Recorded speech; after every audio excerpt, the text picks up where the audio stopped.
Tu te rappelles une fois que tu avais rêvé Oui. et tu allais à l'hôpital et dans cet hôpital-là, les décès n'étaient pas propres. Tu te rappelles? Oui, oui, c'était lors de ma crise de sinusite. J'avais la sinusite en mois de mars. Oui. J'ai commencé sur mars. C'était au mois de mars, début du mois de mars, j'étais parti voir la dame là, qui j'étais parti voir une doctoresse. Cette doctoresse, la particularité, c'est qu'elle reçoit son rendez-vous. C'est pas loin de chez moi d'ailleurs, c'est 20 minutes ou 30 minutes à pied. Hein. Donc j'étais parti là-bas et je suis restée, on était à peu près, je suis arrivée, il y avait au moins 30 personnes comme c'était un lundi matin. Et je suis restée là-bas. Après, je suis sortie parce que je toussais beaucoup, je m'éternuais beaucoup. Et après, je suis revenue, je suis remontée dans la salle. Parce que quand tu arrives, comme c'est sans rendez-vous, tu prends un ticket. Donc j'avais pris mon ticket, il y avait au moins 40 personnes avant moi. C'était un lundi matin, donc je suis partie très tôt et comme c'est sans rendez-vous, donc il y avait au moins minimum 35 personnes avant moi. Donc j'ai dit, bon, comme je tousse beaucoup, je ne veux pas gêner les gens, je descends pour faire le tour du quartier, tout ça, pour être libre de tousser, cracher tout ce que tu veux. Et quand je suis revenue, quand je suis remontée, voilà, je regarde bien comme il faut. Quand je suis revenue, le bureau de la secrétaire était libre. Voilà. Qui est collé aux toilettes. Donc, je rentre dans le bureau de la secrétaire, je prends la chaise, il y avait deux chaises, je me suis installée là-bas, tout seul, pour être vraiment tranquille pour tousser, tout ça, nous moucher. Et après, j'ai eu un besoin d'aller aux toilettes. Je suis allée aux toilettes, après, je suis ressortie, j'étais installée encore chez la secrétaire avant qu'elle ne vienne. Et voilà, c'est que moi, ce que j'avais vu le rêve, j'étais dans un endroit, dans le rêve, maintenant je rentre dans le rêve, où je m'étais déplacée pour aller dans une autre pièce, et même la pièce de toilette, tout était caca, toute la salle était caca, tout le bureau était caca, partout, j'ai dit, mon Dieu, même le papier de toilette était rempli de caca partout, voilà, c'est ça, je peux pas oublier ce songe-là, je ne pourrais jamais oublier ça, non, ça m'avait perturbé parce que je sortais de cette cabine-là, de ce cabinet. Et après le soir, je vois le caca partout. Il n'y avait pas un seul endroit, il n'y avait pas de caca. Bon, maintenant, qu'est-ce que ça veut dire par rapport à ça? Qu'est-ce que ça veut dire? Après ça, je t'ai raconté le son, tu as dit que c'est une maladie, que c'est le Seigneur qui doit me guérir. Amen. Maintenant, tu as quoi cette maladie-là? Disons que ça fait complément de ce que j'ai eu il y a 15 jours, 20 jours, 15 jours. Parce que quand j'ai témoigné que j'avais commencé la prière de paiement, j'étais en 15 jours, et mon gars a commencé à couler, et ça a duré 3 semaines. Et depuis ce jour-là, après, ça s'est arrêté après 3 semaines, et le week-end qui suivait, juste le week-end qui suivait, j'ai testé, que j'ai mangé les crêpes, j'ai mangé ceci, j'ai mangé cela. Et tout le week-end, j'ai testé des choses que je ne mangeais pas. Non, moi je parle du rhume que tu avais quand tu allais dans l'église, quand tu allais dans l'hôpital, à l'hôpital. Est-ce que tu as encore ce problème-là? Parce que je t'avais dit que tu ne pouvais pas régler ça à l'hôpital. Non, c'était un truc de sinusite que j'ai tous les 6 mois, 3 mois comme ça. Et donc, comme j'ai toussé pendant 3 semaines, je me dis que ça fait partie de ça, que ça passait par mon nez. Mais il faut que je dise, mais est-ce que tu as encore ça? Non, depuis là, je ne l'ai plus. C'est ce que je suis en train de dire, c'est la question que je te pose, voilà. Parce que je veux. Vas-y. Mais là, depuis. À chaque fois que je prie maintenant, je dois cracher, je dois me moucher. Oui, ça c'est normal, ça continue encore. Parce que la délivrance n'est pas encore finie. Ah oui, c'est ça. Tu passes encore à une autre étape. Parce que la délivrance, là, fait étape par étape. Moi, je vous ai déjà dit que c'est de manière progressive, le Seigneur vous nettoie. Parce que les esprits sont en vous. Il y en a plein. C'est pas que c'est un, que c'est 2, 3. Non, c'est pas ça. Tu vois, donc. Il y en a plein. La sinusite, parce que Tunisie, j'allais même voir le spécialiste que je voyais dans les années passées pour la Tunisie. Et comme il n'était pas disponible, d'ailleurs, ça m'avait donné même pour ce week-end-là, pour la dernière pièce, ça m'avait donné un rendez-vous. Et la secrétaire m'avait donné un rendez-vous. Quand cette dame est toujours disponible, c'est pour ça que j'étais partie là-bas. Sinon, maintenant, en ce qui concerne la Tunisie, non, depuis comme j'ai eu les crachats, tout ça, je ne sais pas. Non. Donc, ça dit que. Donc, ce que ça veut dire le corps par rapport au rêve, là, tu as compris maintenant que ça s'est accompli. Oui, ça s'est accompli parce que tu m'as dit que c'est une maladie que c'est le Seigneur qui peut guérir. Voilà, Moi, j'ai fait des crachats, tout ça, ça passait par mon nez. La Tunisie qui passe par le nez, les femmes respiratoires, c'est ça. Donc, mouché. Voilà, vous pouvez avoir des maladies, croyant que c'est des maladies qu'on peut guérir avec les médicaments. En fait, non. C'est des maladies qui sont liées à des esprits démoniaques. Donc, vous allez 1000 fois soigner, ça ne guérit pas. Vous allez penser que non, c'est la saison. Quand la saison arrive, vous avez cette maladie. Mais au fait, ce n'est pas le fait des saisons. C'est une question de lier à un démon. Donc, le démon te fait croire que c'est la saison. C'est un type saisonnier. Donc, quand la saison arrive, tu as la maladie. Dès que ça finit, ça part. Et toi, maintenant, tu dis, bon, comme c'est saisonnier, c'est pas un problème. C'est ça. Et c'est vrai que tu comprends. J'ai déjà souci de ça parce que, enfin, excuse-moi, je pense de corps malade. Dimanche, j'étais avec elle, elle a commencé à éternuer. Elle me dit que voilà, c'est le rhume de faim. On est au printemps. Je lui dis, et dedans. Donc voilà. Je comprends qu'il y a des maladies qui sont liées aux esprits. Voilà, aux esprits. C'est des maladies qui sont liées aux esprits. Donc quand vous partez à l'hôpital, la maladie, la guérison n'est pas à l'hôpital. La maladie n'est pas à l'hôpital. Parce que normalement, quand on doit guérir, il faut qu'on dégage.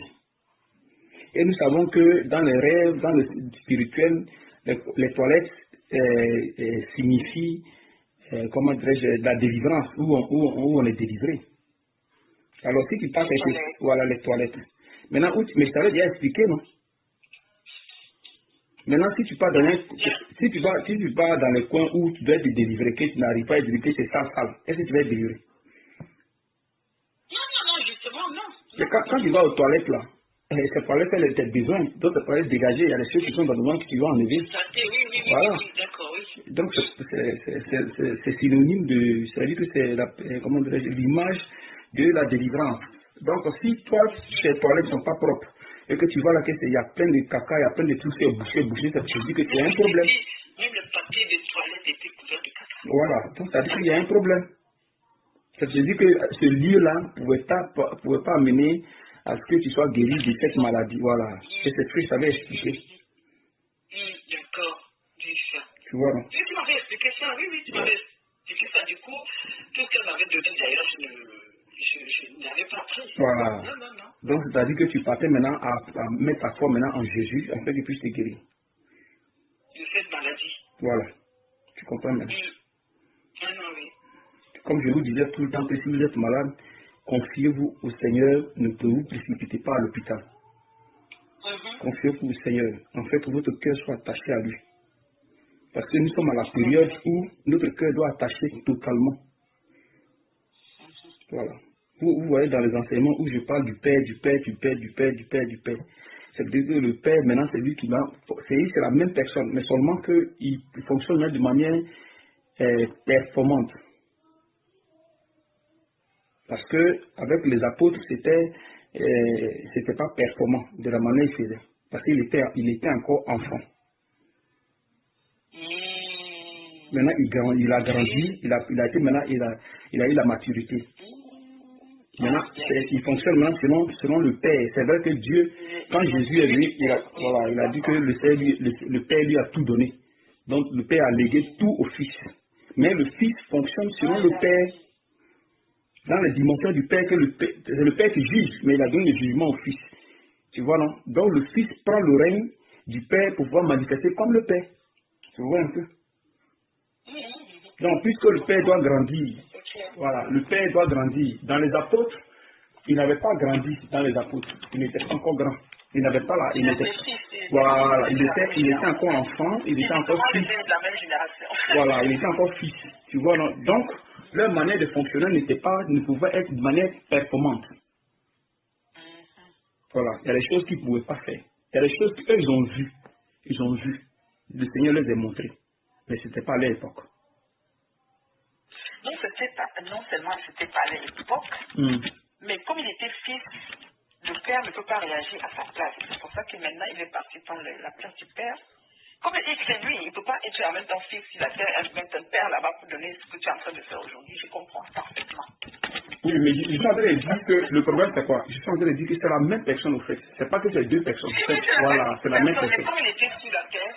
Non, alors, parce que quand il est parti, après il est revenu en esprit et comment dirais-je, il a possédé les apôtres.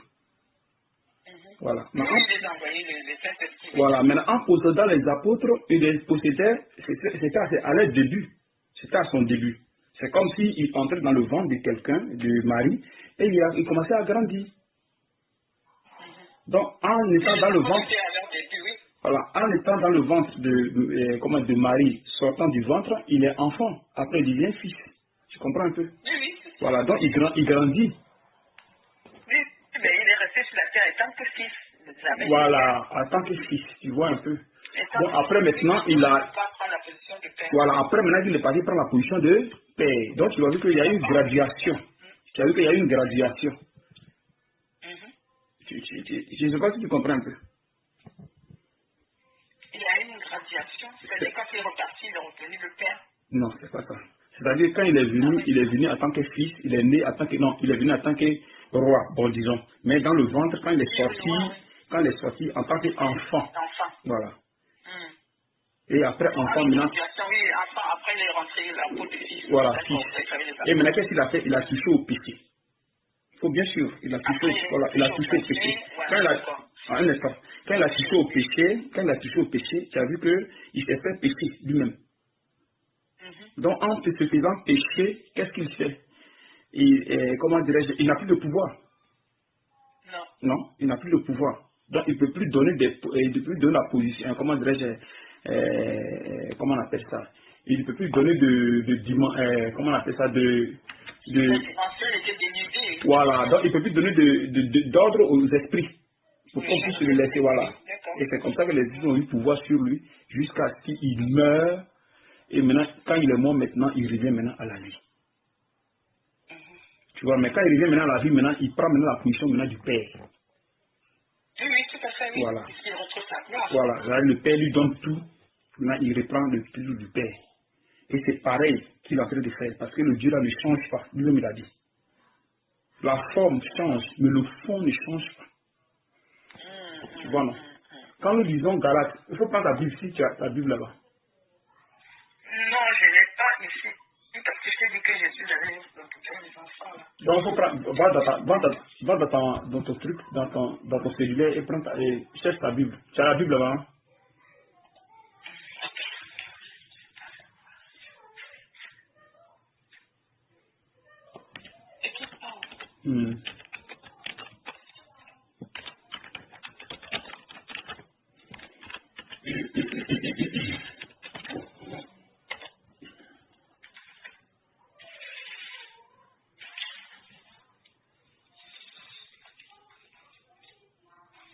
Et tu voulais qu'on lise quel chapitre? Tu es là, hein? Chapitre. Oui. Galates 4. D'accord.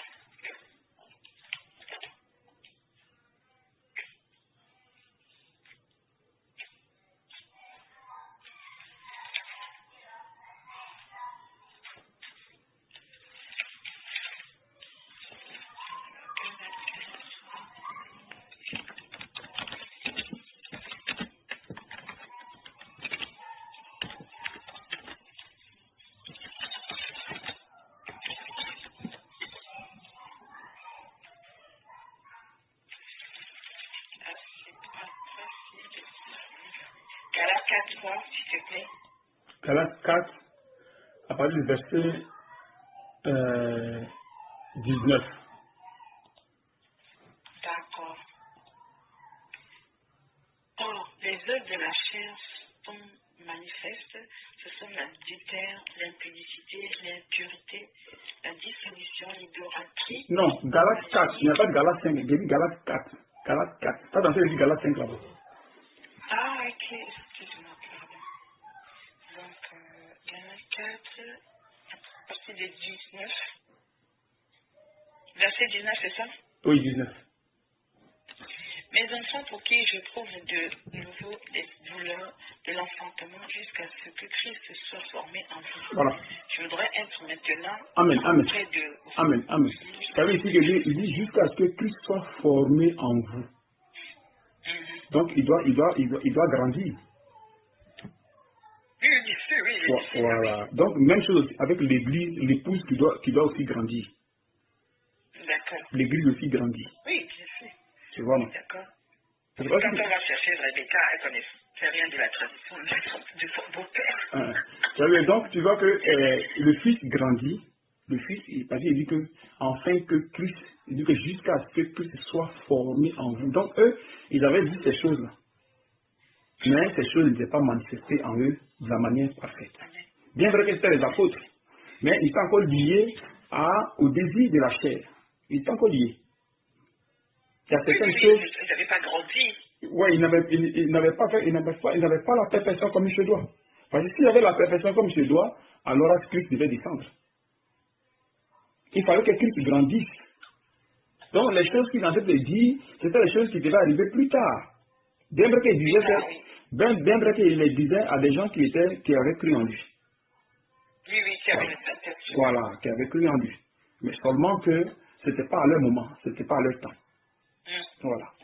Donc là, il est en train de dire, il est en train de parler de l'épouse qui devait grandir. Parce que c'est Christ qui vient dans l'épouse pour former l'épouse, afin que l'épouse soit prête pour qu'elle parte. Amen. Je ne sais pas si tu comprends un peu. Oui, tout à fait. Papa. Voilà. Oui. Donc l'enfant, Christ était encore enfant, voilà, grandi. Vous savez que les enfants, quand ils sont enfants, là, ils touchent à certaines choses. Ils ne sont pas trop comme adultes. C'est comme en Christ. Quand tu es enfant en Christ, tu n'es pas encore mature. Tu n'es pas encore spirituel. Voilà, tu n'as pas encore la maturité. C'est après maintenant quand tu grandis, maintenant que tu as maintenant la maturité. Et quand nous lisons Galates 4 à partir du verset 11, non, Éphésiens 4 à partir du verset 11 jusqu'à 14, 15, on dit là-bas que, en fait, que vous soyez, comment dirais-je, pour le perfectionnement des saints. Voilà, à but de l'œuvre du ministère de l'éducation du corps de Christ. Et là-bas, on parle de, comment dirais-je, jusqu'à ce que vous soyez, c'est-à-dire que vous recevez la nature divine, c'est-à-dire que l'homme fait selon Dieu.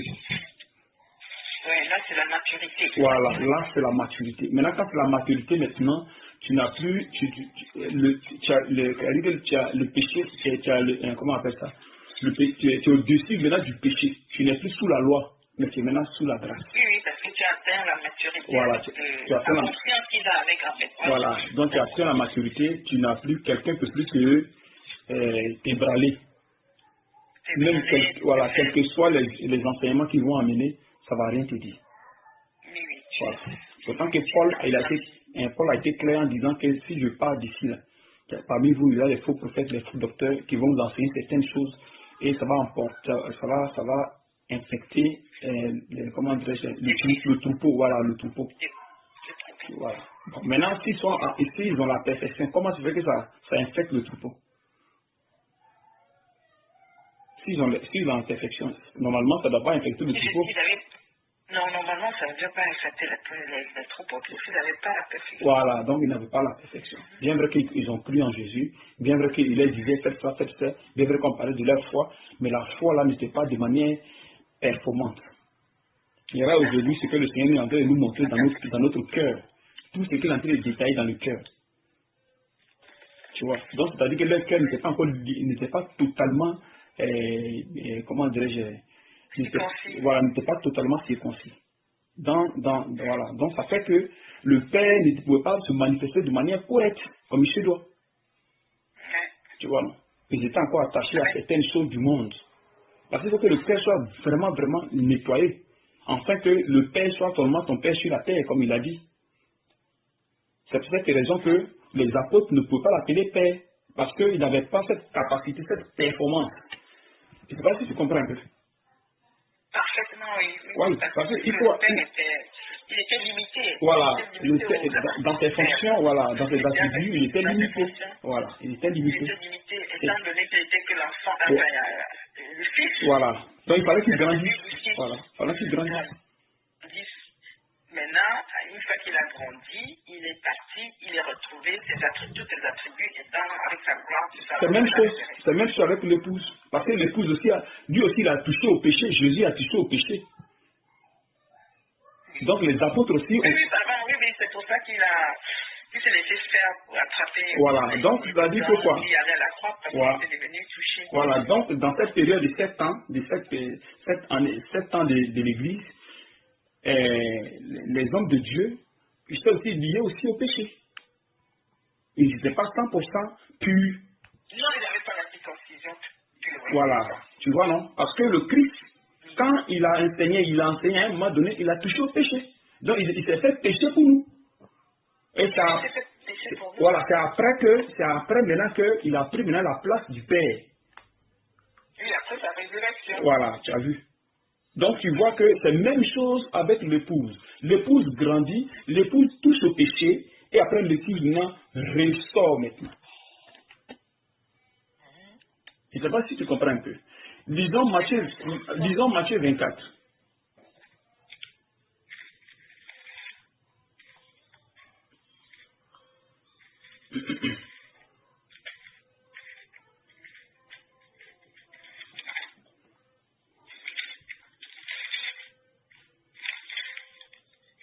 Matthieu 24, oui. Matthieu 24, à partir du verset, à partir du verset 26. D'accord. Si donc on vous dit, voici il est dans le désert, n'y allez pas. Voici il est dans les chambres, ne le croyez pas, car comme l'éclair part de l'Orient et se montre jusqu'en Occident, Oui. ainsi sera l'avènement du Fils de l'homme. Voilà, tu as vu ça? Donc il dit de l'Orient jusqu'à l'Occident. Voilà. De l'Orient jusqu'à l'Occident. C'est-à-dire que de l'Est à l'Ouest. Tu vois un peu, non? De l'Est à l'Ouest. Voilà. Donc tu vois, comment dirais-je, il dit l'éclair part de l'Orient et voilà, se montre jusqu'à l'Occident. C'est-à-dire que comment dirais-je, on le voit comment dirais-je, de l'Orient qui est chez eux, Israël, et ça part jusqu'en comment dirais-je, en Occident, qui est les États-Unis. Est-ce que vous comprenez un peu? Oui. Tu sais un peu ce que je dis? Oui. Voilà. Oui, c'est ça, l'éclair part de l'Occident, de l'Orient jusqu'à l'Occident. Voilà, jusqu'à l'Occident. Donc, c'est-à-dire que c'est comme le soleil. Quand le soleil se lève, il sort, il part d'un lieu à un autre. Mais quand il va se coucher là, est-ce que c'est pas la nuit qui vient après? Qui vient après, oui. C'est pas la nuit qui vient après? Amen.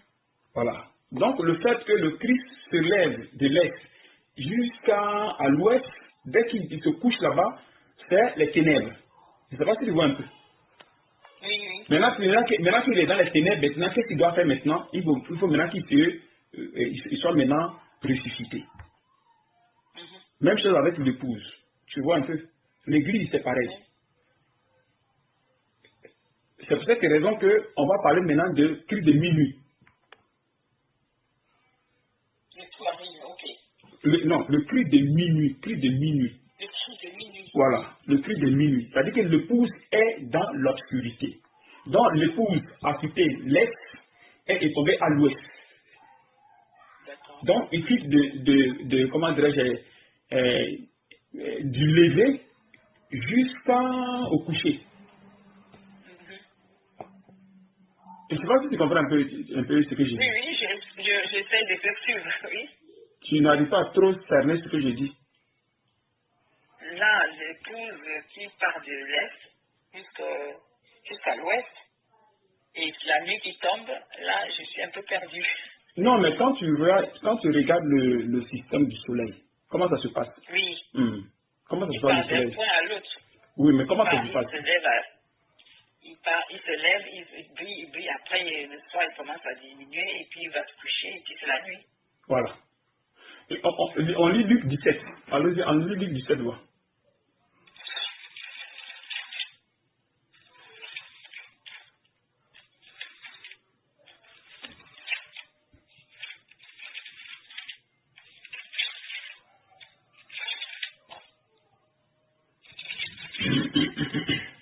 Quel verset? Verset 23.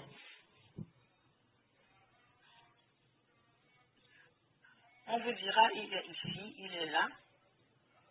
N'allez pas, ne courez pas après, car comme l'éclair resplendit et brille d'une extrémité du ciel à l'autre, ainsi sera le Fils de l'homme. Tu as vu ça? En son jour, ainsi sera le Fils de l'homme en son jour. Mais il faut auparavant qu'il souffre beaucoup et qu'il soit rejeté par cette génération. Tu as compris quoi là? Car comme l'éclair, comme le clair resplendit et brille d'une extrémité du ciel à l'autre, ainsi sera le Fils de l'homme en son jour. Mais il faut auparavant qu'il souffre beaucoup, qu'il soit rejeté par cette génération. Voilà. Donc on parle de l'éclair là-bas. Donc quand l'éclair c'est comme le soleil qui, quand il est au lever, tu vois que le soleil brille et au coucher, allez, il est éteint. C'est comme ça le Fils de l'homme. Donc il a brillé et après maintenant il s'est éteint. Tu vois un peu. C'est la même chose avec l'épouse. Parce que l'épouse doit grandir. Tu vois. Donc l'épouse grandit, tombe dans le péché et après maintenant, allez, il vient maintenant être relevé par le Christ. Même chose, Jésus, voilà, même chose comme Jésus qui est né à Jérusalem. Et dès qu'il est né, il a fait son ministère, il a touché au péché, donc il est entré dans l'obscurité, et après maintenant, il est ressorti. Tu suis un peu? D'accord. Voilà, il est ressorti. Et dès qu'il ressort, il prend même la position maintenant de Père. Du Père, il reprend toute sa gloire. Oui. Voilà. Donc c'est dans ça actuellement vous êtes. Tu comprends maintenant? Amen. Voilà. C'est dans cette position maintenant l'Église est. C'est pour cette raison maintenant qu'il doit se manifester maintenant de manière pleine, sans chose. Ça veut dire d'une façon. Allons-y, Éphésiens 4, pas du verset 11, voix.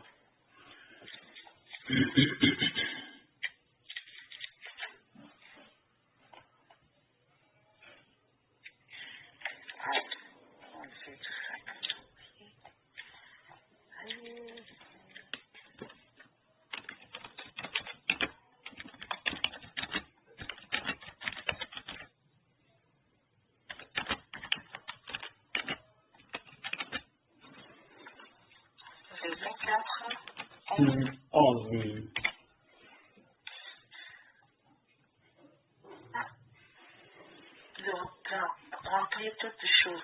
Et il a donné les uns comme des apôtres, les autres comme prophètes, les autres comme évangélistes, les autres comme pasteurs et docteurs, pour le perfectionnement des saints en vue de l'œuvre du ministère et de l'édification du corps du Christ, jusqu'à ce que nous soyons tous parvenus à l'unité de la foi et de la connaissance du Fils. Voilà, il a dit là-bas qu'à l'unité de la foi. Donc ça veut dire qu'eux n'avaient pas l'unité de la foi. Oui, comme aujourd'hui, il n'y a pas d'unité de la foi. Voilà, jusqu'à l'unité de la foi. Donc la foi en eux, là, ce n'était pas performant. Elle n'est pas performante. Voilà. Et vas-y. D'accord. Jusqu'à ce que nous soyons tous parvenus à l'unité de la foi et de la connaissance du Fils de Dieu, à l'état d'homme fait à la mesure de la stature parfaite de Christ, afin que nous ne soyons plus des enfants flottants et emportés à tout vent de doctrine par la tromperie des hommes, par leur ruse, dans les moyens. Il dit afin que vous ne soyez plus des enfants emportés. Voilà. Flottants. Voilà, donc ça dit que même si on a même des doctrines, vous ne serez plus emportés. À tout vent de doctrine, vous ne devez plus se laisser emporter. Parce que vous avez atteint la stature parfaite. L'homme fait selon Dieu. Tu vois. Donc ça fait maintenant que le Seigneur va fonctionner correctement en vous, éloigné du péché. Voilà. Parce que quand il y a une sortie du péché, vous êtes encore lié aux choses du monde que ça vous crée des problèmes. Et aussi quand vous fonctionnez selon la chair, disant que c'est vrai qu'on peut vous dire, faites ça parce que vous avez cru en Jésus, aimez les gens, rendez service, faites ceci, faites ceci. Vous pouvez le faire, mais vous pouvez le faire selon la chair. Parce qu'il y a aussi ça. Voilà. Vous pouvez le faire aussi selon la chair. Tu comprends un peu? Voilà. Maintenant, le Seigneur, il vient maintenant à ce que vous le fassiez maintenant selon l'esprit. Parce que vous savez que le Seigneur, souvent dans vos rêves, il vous fait comprendre certaines choses que vous avez encore en vous. Pourtant que vous ne les portez plus. Pourtant que vous ne faites plus ces choses. Mais néanmoins, dans le spirituel, les choses existent. Donc c'est tout fait que si vous avez le Saint-Esprit, vous ne pouvez pas fonctionner de manière parfaite. Voilà. Vous ne pouvez pas fonctionner de manière parfaite. Et votre cœur ne peut s'attacher à Dieu de manière parfaite, non. Non, tu vois. Mais aujourd'hui, voilà, aujourd'hui, le Seigneur, il doit maintenant vous amener à ce que vous soyez parfait pour que vous marchiez correctement selon sa volonté parfaite. Tu vois un peu, non? Lisons Psaume 13, voilà. Psaume 113, pardon.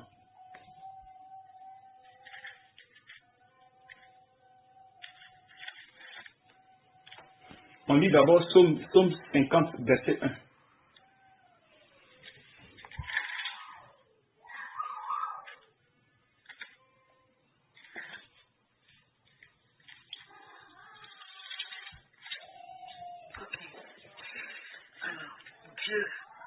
Dieu, l'Éternel parle et convoque la terre, depuis le soleil levant jusqu'au soleil couchant. Voilà. Ça dit, un instant, il dit jusqu'au comment dirais-je, au soleil levant, au soleil couchant. Voilà. Et même chose quand on vient de lire le verset là, tu te rappelles du verset sur voilà, Luc 17, car comme l'éclair resplendit et brillant d'une extrémité du ciel à l'autre. Je ne sais pas si tu comprends un peu. Oui. Tu sais un peu ce qu'il dit. Oui. Voilà. Et Matthieu dit 24 nous dit car comme l'éclair part de l'Orient et se monte jusqu'en Occident. Voilà. Ainsi sera l'avènement du Fils de l'homme. Tu vois, non. Il va te montrer d'une extrémité à une autre. Tu vois. Maintenant, en se montrant, après jusqu'à il va se coucher. Tu vois. Donc en se couchant, ce sont les ténèbres. Voilà. Parce que quand le soleil se couche, ce sont les ténèbres. Voilà. Et c'est comme ça le Fils. Et même chose avec Jésus, quand il est né, après il est tombé dans les ténèbres. Et des ténèbres maintenant, il est ressuscité. Donc l'église, l'époux sera aussi ressuscité. Voilà. L'épouse sera ressuscité. Parce que l'épouse actuellement est dans les ténèbres. Il quittait de l'Orient jusqu'à l'Occident. Tu vois, non? Maintenant, il faut maintenant qu'on l'enlève de l'Occident, en fait, maintenant, il renaisse de nouveau. Donc, c'est le travail que le Père est en train de faire. Je ne sais pas si tu comprends un peu. Oui, parfaitement, oui. Voilà. L'épouse est dans l'obscurité, voilà. Dans les ténèbres, il faut qu'on le dépouille par la circoncision, bien sûr. Voilà. Donc, voilà, c'est la circoncision qui dépouille l'épouse. Voilà. Et voilà, il n'y a pas de circoncision il n'y a pas de lumière ou de soleil sans circoncision, en fait. Oui, mais s'il n'y a pas de truc, il n'y a pas de circoncision. C'est-à-dire s'il n'y a pas de circoncision de manière correcte, c'est un peu, vous allez faire les trucs de manière comment dire, à moitié. Parce que ce n'est pas le fait de manifester la puissance de tout cas qui est le problème, non, mais c'est le côté de la foi. Même dans Luc 18, il a dit, comment dirais-je, le Fils de l'homme va revenir, est-ce qu'il y aura la foi sur la terre? Et les gens là-bas, eux, il a appelé par rapport à la persécution qu'ils recevaient.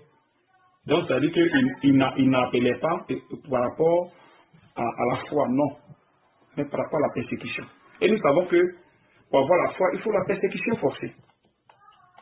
Alors si nous rejetons la persécution, est-ce qu'on peut avoir la foi? Non. On ne peut pas avoir la foi. Tu vois un peu. On ne peut pas avoir la foi. Mais tu suis un peu. Oui, je suis. Si on rejette la persécution, on ne peut pas avoir la foi. La persécution et les épreuves qui font grandir la foi. Oui. Forcément, c'est ça. Ou bien c'est pas ça. Non, c'est ça, puisque dans la persécution, tu as l'endurance, la patience, la supplication, les prières, tout ça, l'invocation. Tu pries plus et c'est là que tu te confies plus au Seigneur et ta foi grandit au fur et à mesure. Amen.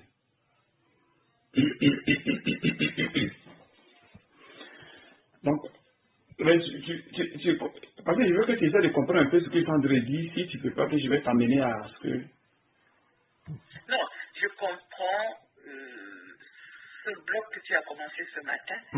Je veux travailler dessus. C'est que avec le temps, le Seigneur, au fur et à mesure du temps, il va amener l'éclaircissement au fil du temps. Comme c'est quelque chose qui est un peu complexe. Un peu complexe. Voilà. Allons dans Genèse 24. Allons dans Genèse 24. Comme les 7 ans, avec la 8e ange, il fallait méditer, comprendre, mais bon, une fois que ça s'était déclenché à moi, c'était comme ouf. Genèse comment? Genèse 24. C'était vraiment très complémentaire avec l'histoire de la circoncision des enfants, du 8e jour, Abraham qui envoie son serviteur, tout ça, oh là là, chercher son épouse, l'épouse de son fils. C'est tellement beau. Genèse 24. À part de verset 60. Genèse 24, 61. C'est vraiment collé à mon âme. Même si on me réveille dans la nuit, je vais réciter ça bien correct. Amen. Ouais, Genèse 24, 61. C'est vraiment... Genèse 24, 61. Ok. Alors...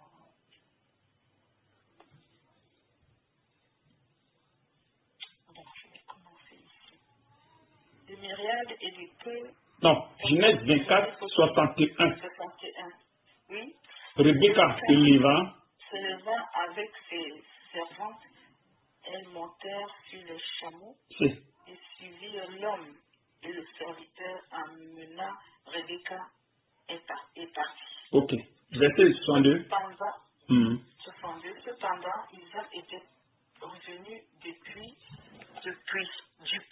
de la Chaïra. Et il habitait dans le pays du Midi. Un instant. On dit il habitait où? Dans le pays du Midi. Voilà. Donc son époux habite dans le pays du Midi. Et nous savons que c'est à midi le soleil brille. Amen. Donc c'est à midi. C'est-à-dire que c'est à midi que la révélation va se faire afin que Rebecca retrouve son mari. D'accord. Et tu vois si tu suis un peu. C'est-à-dire que la révélation de la personne, tu dis? Là où était à Rebecca, c'était à midi. Voilà. Il habitait à midi. Lui, il habitait à midi. C'est pas ça? Oui, Rebecca habitait à midi avec ses parents. Non, il faut bien dire là-bas. Et c'est Rebecca qui habite à midi. Cependant, Isaac était revenu du puits de la Chaïra et il habitait dans le pays. Ah oui, d'accord, c'est l'époux. Voilà, Charlie. Oui, là, Isaac. Voilà. Donc la révélation va se passer dans le pays à midi. Et nous savons que c'est à midi, c'est là que brille le soleil. Il y a le soleil, oui. Le soleil brille à midi. Ou bien c'est pas ça? Si. Voilà. Donc le comment dirais-je, lui qui devait révéler ces choses-là ne devait pas être à l'est, il ne devait pas être à l'ouest, mais forcément à midi. D'accord. Je ne sais pas si tu comprends un peu. Oui, je te suis, hein.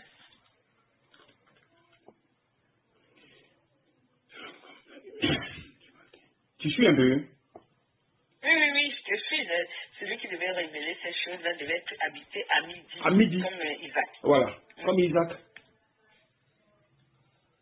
comprends un peu? C'est pour cette raison que ça part maintenant de l'Orient et ça revient maintenant à midi.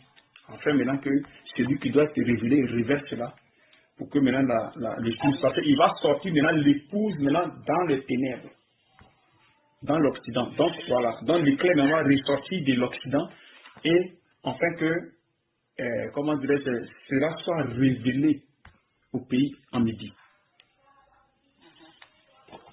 Tu suis un peu ce que je dis?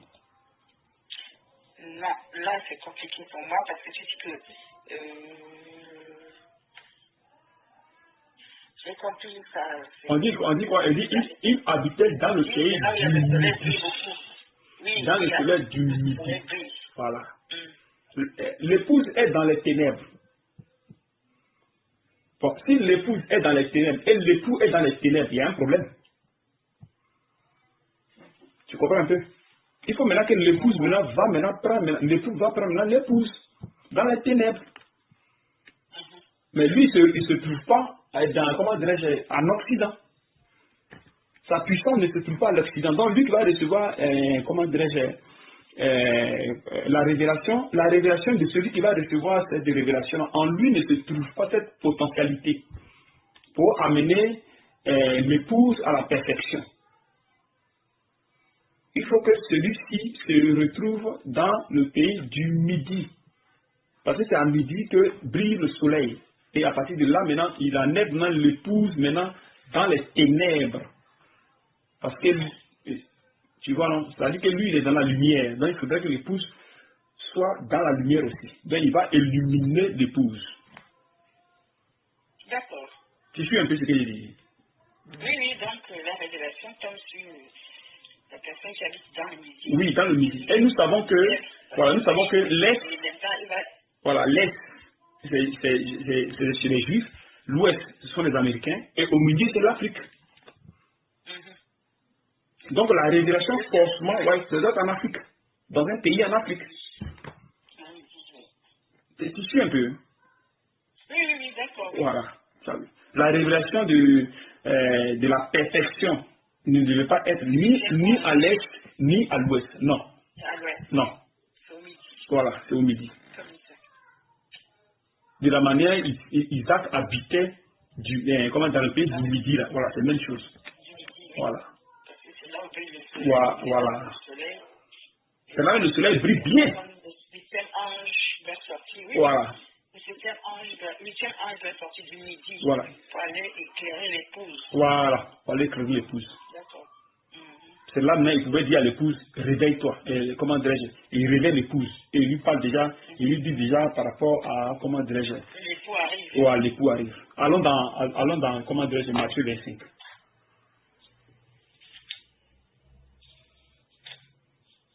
Voilà, lisons d'abord, bon, allons d'abord là-bas. Là. Matthieu 25. Pas du verset 1.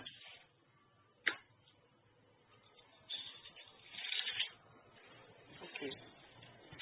Alors, le royaume des cieux sera semblant à 10 vierges qui, ayant pris leur lampe, allèrent à la rencontre de l'époux. 5 d'entre elles étaient folles et 5 sages. Les folles, entraînant leur lampe, ne prirent point d'huile avec elles, mais les sages prirent avec leur lampe de l'huile dans des vases comme l'époux attardait. Ils en soupirent et s'endormirent. Au milieu de la nuit, voilà. On cria, voici l'époux, allez à sa rencontre. Voilà, donc c'est-à-dire que ce n'est pas l'épouse qui a crié, mais il y a quelqu'un qui a crié. Il y a quelqu'un qui a crié à la place de l'épouse. Donc l'épouse était dans les ténèbres, l'épouse dormait. Oui. Voilà. Donc l'épouse actuellement se trouve à l'ouest, dans les ténèbres. D'accord. Donc il faut maintenant le réveiller. Donc lui qui le réveille est à midi. D'accord, oui, d'accord. Tu suis un peu? Je suis, oui. Voilà. À midi, oui. Voilà, maintenant c'est lui. Voilà, c'est lui qui maintenant qui crie pour réveiller l'épouse. Parce que l'épouse même, elle ne connaît pas le jour. Non, pas du tout. Voilà. Comme il avait dit que le fils ne connaît pas le jour. Donc, si soit le fils vient dans l'homme et s'il n'est pas encore formé, il ne peut pas connaître le jour. Il faut qu'il soit à l'état de paix pour connaître le jour. Je ne sais pas si tu comprends un peu. Oui, d'accord, oui. Voilà, il faut qu'il soit dans la dimension du Père, en train de connaître maintenant le jour. Quand il est dans la dimension du Père, maintenant, il peut maintenant se manifester. Il peut maintenant connaître le jour, donc illuminer maintenant l'épouse. Afin maintenant que l'épouse soit prête à accueillir maintenant l'époux qui va venir. D'accord, oui. Tu suis un peu? Oui. Voilà. Ça fait, oui, j'ai compris. Ce qu'est sur le Seigneur, dans sa grâce, dans sa miséricorde, avec le temps, il va essayer de, comme c'est des trucs qui sont un peu compliqués, et que ce sont les choses qu'on n'enseigne pas dans les églises, bon, avec le temps, il pense qu'on est là pour ça, pour qu'il nous éclaire encore de plus, jusqu'à ce que tout soit parfait dans notre esprit. Amen. Jusqu'à ce que tout soit parfait dans notre esprit. Amen. Je sais que c'est pas facile, mais bon, premier jour, quand vous avez attendu ça, ça a eu un choc dans votre esprit. Je le sais très bien. Mais avec le temps, doucement, le Seigneur il va nous ouvrir ces choses-là pour qu'on les comprenne. Voilà. Il va éclaircir encore de plus au fil du temps que nous avançons. Donc c'est un peu ça. Tu as des questions à poser? Non, c'est clair avec tous ces chapitres, il faut méditer, c'est clair, au fur et à mesure, ça peut, comment on appelle ça? Ça s'engendre. Amen. Oui, on est parti du 7 ange, 8e ange, et là ça continue, c'est la suite, oui. Ok. Que le Seigneur te fortifie alors. Merci beaucoup, merci. Amen.